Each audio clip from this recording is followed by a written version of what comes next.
Welcome to episode 2 part 2, and if you've not seen part 1 covering Mirfield, Deaton, Huddersfield and Stalybridge, watch that first before watching part 2. Link to part 1 in the description below. Anyway, let's head to Marsden.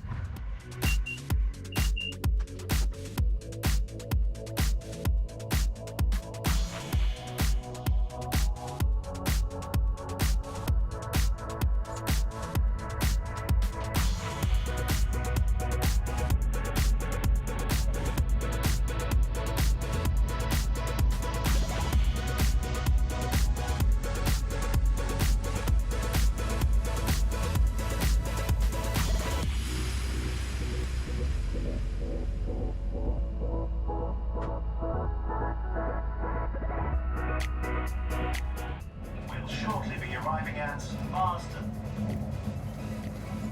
Please mind the step down from the train onto the platform.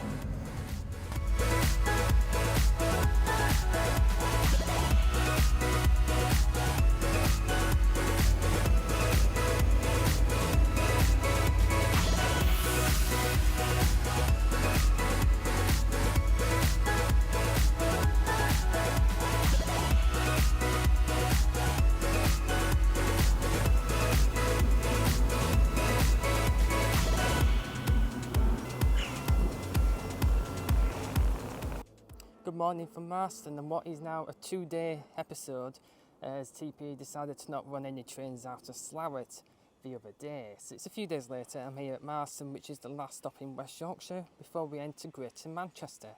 It is lovely, it is sat beautifully in the Pennines, and we are almost near Manchester. So without further ado, let's explore some of the secrets of Marsden.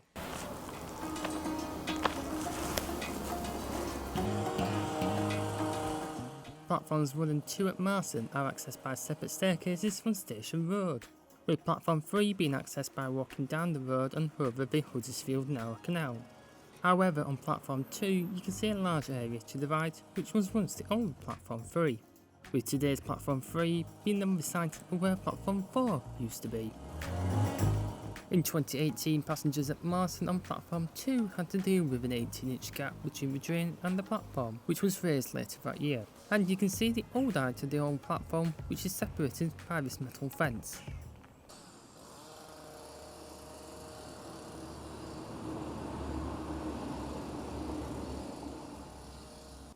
Okay, excuse the loud noises over there, can't do what about that. But I'm here at platform 3 at Marsden, which is actually the least used platform, or it's only in use when there's engineering works between here and Manchester and trains can't go through the Sandwich Tunnel, and trains terminate here on this third platform, which is actually set up for bi-directional signalling, so eastbound trains can actually terminate here and go back out, which is quite a unique thing here at Marsden. The other two platforms, which are over there, are actually the ones that are used most of the time. Also, something I've noticed on platform 3, that it has got a ramp here leading up to the platform, which is the only place at Marsden which is step free. Bizarrely, they don't use it, which is very much typical.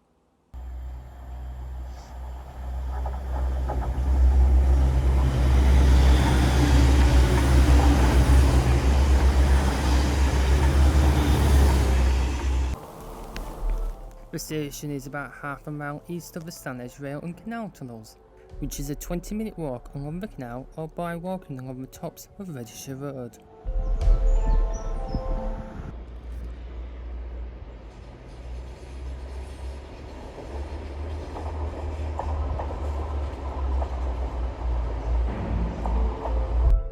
After walking along the tops of Redishire Road to the Sandwich Visitor Centre, where you can sit and enjoy a nice beverage at the Water Edge Cafe, which was once the lockkeeper's cottage, and where you can sit and watch the train and canal traffic passing through the tunnels under the Pennines towards Manchester.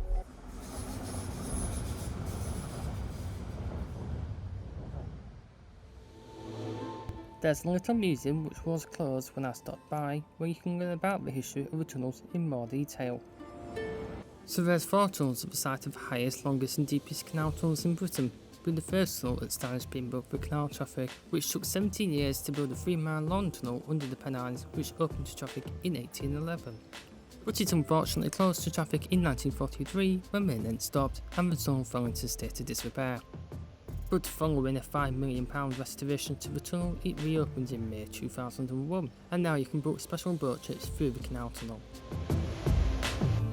The next tunnel to open at the site was the single-track rail tunnel, built by the London and North Western Railway, which opened in 1848. But it proved to have insufficient capacity, therefore a second single-track tunnel was built next to the first tunnel, which opened in 1871.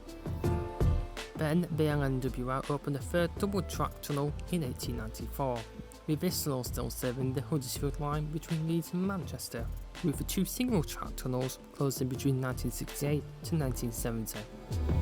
There were also some proposals for the two disused single-track tunnels to be reopened as part of the Trans-Pennine route upgrades, but it's unclear whether this will happen.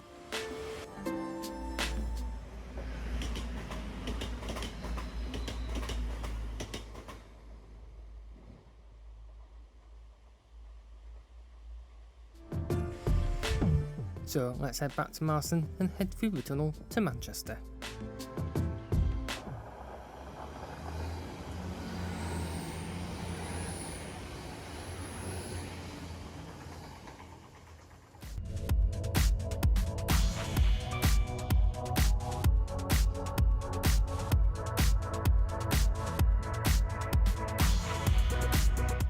So as we leave Marsden, we enter the Stanage Tunnel, and the two disused single track tunnels can be seen on the left as you enter the tunnel from the Yorkshire side.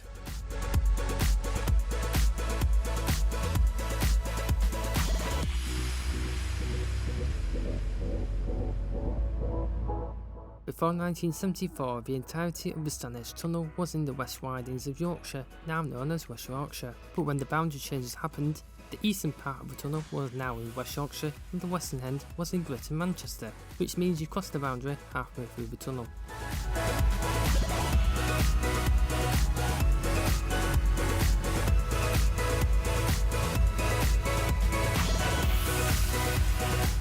The tunnel at 3 miles and 66 yards is considered to be the 7th longest national rail tunnel in the UK as of 2023, excluding the tunnels on the London Underground, with the Channel Tunnel running to continental Europe being the longest tunnel at 31.35 miles under the English Channel, followed by the Elizabeth Line in London between Paddington and Custom House, coming in at 9.5 miles.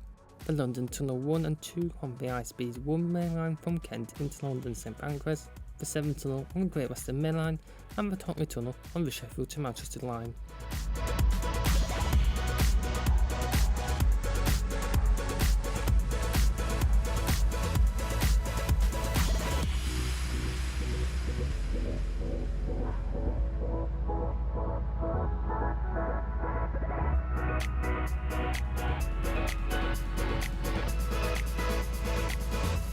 So 3 minutes and 20 seconds later, we pop out of the tunnel in Greater Manchester, and we pass through the old site of Diggle Station before shortly passing the old Diggle signal box.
So after a quick 8-minute ride from Marsden through the Sandwich Tunnel into Greater Manchester, we're here at Greenfield, which is our penultimate station in this episode and marks the first station in Greater Manchester, so we are now officially out of Yorkshire.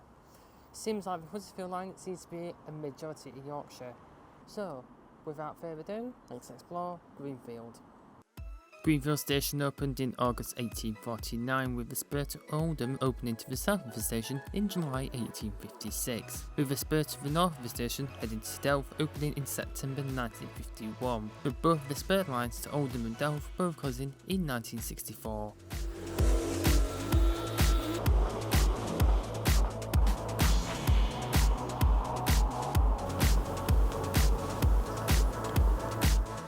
On the northbound platform 2 at Greenfield, there is a beautiful old waiting room which is used if you're waiting for a northbound train. I understand it's very echoey in here, so I'm not going to spend too much time in here.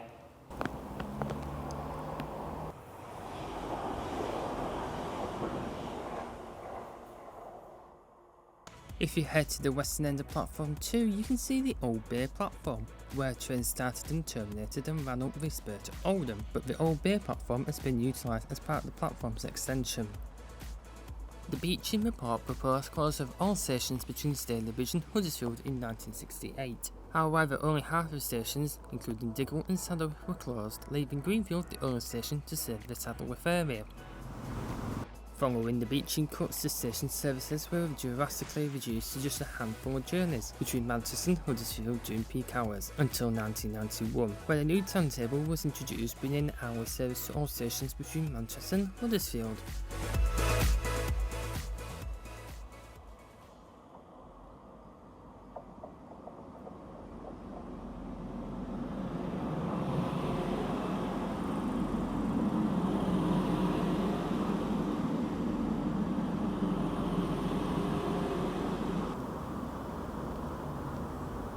If you ever come to Greenfield and want to do something, well, there's the Lovestone Reservoir Walk, which is a beautiful walk to do, which I've done before. There's the Lovely Town, and there's plenty of stuff to do in the Saddleworth area. So Saddleworth is a nice place to come visit. So this is the closest station to Saddleworth, so you'll be relying on buses, unfortunately, but not bad. However, since the closure of the Oldham Loop line, which was converted into the Manchester Metrolink tram system in 2009,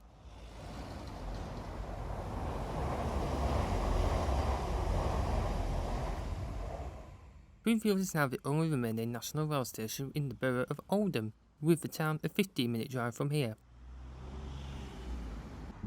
If you take a left from the station up onto Oldham Road and head down into the village of Uppermill until you come across the Huddersfield-Nowra Canal. Take a left and a 10-minute walk along the canal later and you'll end up with the Grade 2 listed Saddleworth Viaduct with its 22 semicircular arches on a gentle curve that carries the railway over the Huddersfield-Nowra Canal, which seems to be a common trend in this episode.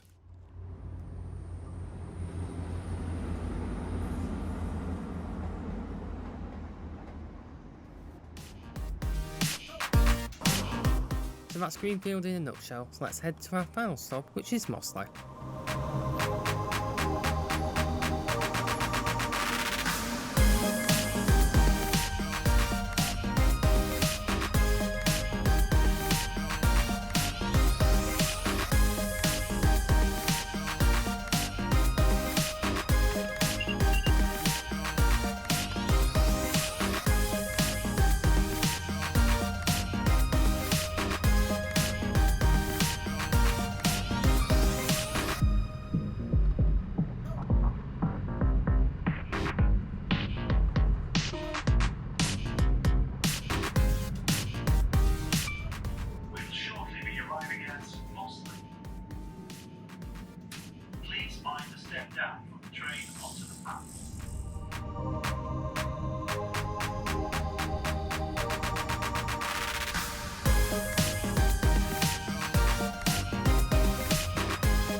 So here we are at Mosley, which is also known sometimes on certain places as Mosley Manchester, because there is another station called Mosley Hill in Liverpool, which sort of shares the same name and pronunciation. Even though the letters are a little different, people still confuse it. But this is quite an interesting station, and I'll get into that.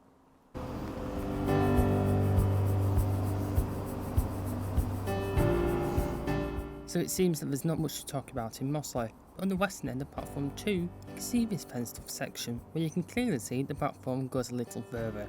Well, this bit's only used when a train with more than 3 carriages is used and stops at the station, which results in the train conductor manually opening the gate and letting the passengers out of the restricted area.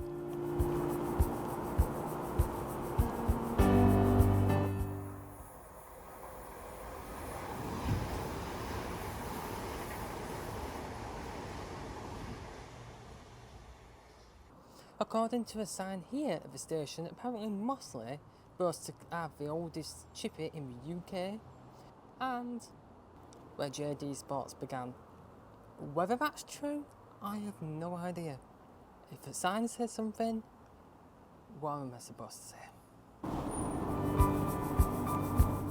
Now let's rewind the clock back to the time when trams used to run in Mosley, because in October 1911 there was a fatal tram crash, in which 6 people lost their lives after a tram lost control of its brakes whilst coming down Stamford Road. As it approached the corner, it hit one side of the railway bridge and fell onto the live running tracks.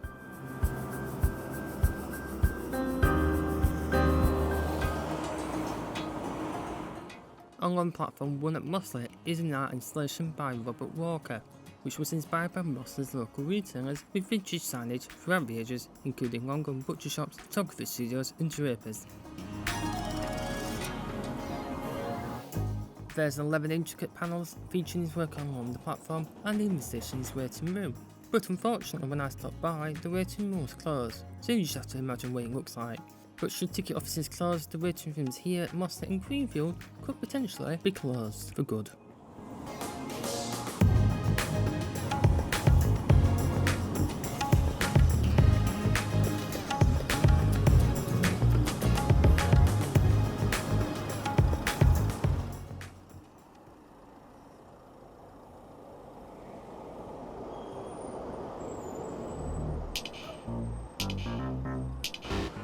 Also, I've not mentioned this until now, but Slough, Marsden, Greenfield and Mossley are actually run by Northern and not Transpennine Express. But the anomaly is that Northern does not serve these stations, but only Transpennine do, which is certainly something odd.